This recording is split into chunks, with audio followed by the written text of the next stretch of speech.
Hello class 7 student. Today I am going to continue the remaining part of the tense chapter from grammar. In the last class we discussed about the present tense, which are divided into four forms of present tense, and also I asked you to learn the forms of verb which are in the form of columns, that is verb 1, verb 2 and verb 3, which are very important in transforming the sentences into their respective tenses. In the last class we discussed about present tense and their four forms, that is present indefinite tense, present continuous tense, perfect tense and perfect continuous tense. So today we go forward for past tense. Past tense is a tense which defines a verb whether an activity is done or was going on in a certain period of time. So to define a past tense precisely, again we can define it into three parts, that is past indefinite,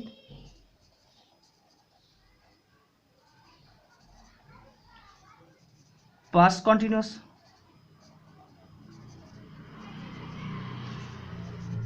past perfect,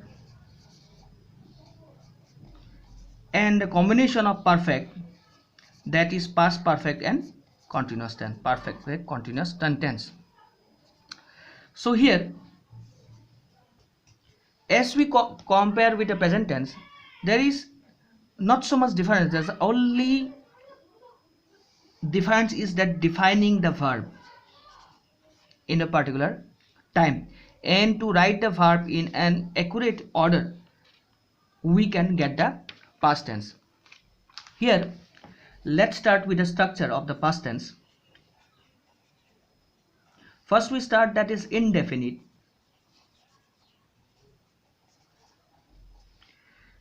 As we know, the structure that we say, always there are subject and verb agreement. So we define the subject, and with the subject we use, always remember, in past indefinite tense only we use verb to form of the verb. Suppose if you are using go, we are using the verb to form, that is a past form. This is present form, this is past form, and the other one is gone. Subject, remember that we are using only the active form of the voice in these sentences. The later passive voice we will learn in the voice video. So subject, and directly verb to is used in indefinite tense, and object. In continuous tense, as in present tense, you can remember that am is are is used. So in past tense, instead of am is are, that is was and were is used. Then again same thing, the verb 1 is used, and with the verb 1 ing is used, giving the continuous form, and then finally we have the object. Then again we come to the perfect tense. Here in perfect tense we are having the subject, and you can remember in present tense we use have and has, but in past tense we are having had, not has. Then again I already mentioned that in only the perfect tense, in active voice of perfect of every tense, we use verb 3, that is gone, and the object. Now as we have already learned the combination of perfect continuous, that is past perfect continuous tense, so here we use the add the word been in adding these two forms. So subject is used, then had is used, then been, then to define continuous tense, that is verb 1 plus ing, and then finally the object. So here if we define it with an example, so as I have already mentioned in the example, that is go, went and gone, let's take few example. So verb 2 is used. I say that I went to Delhi. Whenever there is a past event, when a past event is used in a sentence, always remember to use verb to only, and the form is only past indefinite tense. In continuous tense, example is used that I was going, that is ing form of the verb, to Delhi. Then again, in perfect tense, I had, remember that to use verb 3 in every perfect tense of present, past and continuous. So that is gone to, I had gone to Delhi. Then again, past perfect, adding by using the word been. I had been going to Delhi. Here I resembles the subject and Delhi resembles the object. Although I am not ready to go to Delhi, and I never been to Delhi in the near past, because Delhi is subjected to suffering from coronavirus, and in fearing that of coronavirus, I will not go, never, at least for the next 2 or 3 years. So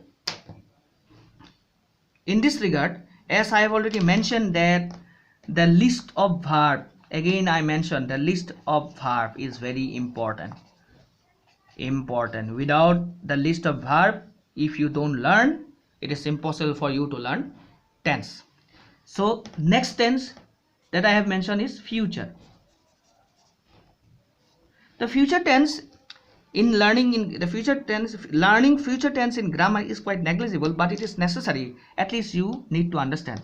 Always remember, future tense is similar to quite present tense, but we use the word shall and will before the present tense, before the verb. Let's see how it is happen. So future indefinite.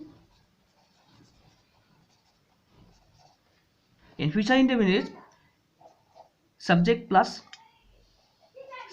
shall or will plus verb 1 plus object. Always remember, shall and will has criteria. As I have already mentioned about the persons, can you remember? First person, second person and third person. Always remember, shall is used only with the first person, and will is used with the second person and the third person. Like I, first person I, we. Shall, he, she, it, they, and most probably the second person you. Remember these things. So shall and will is used. Remember that if we omit shall and will, we are having subject, verb and object. So subject plus verb and object. So it is in the form of present tense now. Just adding shall and will before the verb, we are having future indefinite tense. Now let's see about continuous tense. Future continuous tense. Future continuous tense is the same thing, but to define properly, we need to use another kind of word. So shall is definitely shall and will be using. We add be.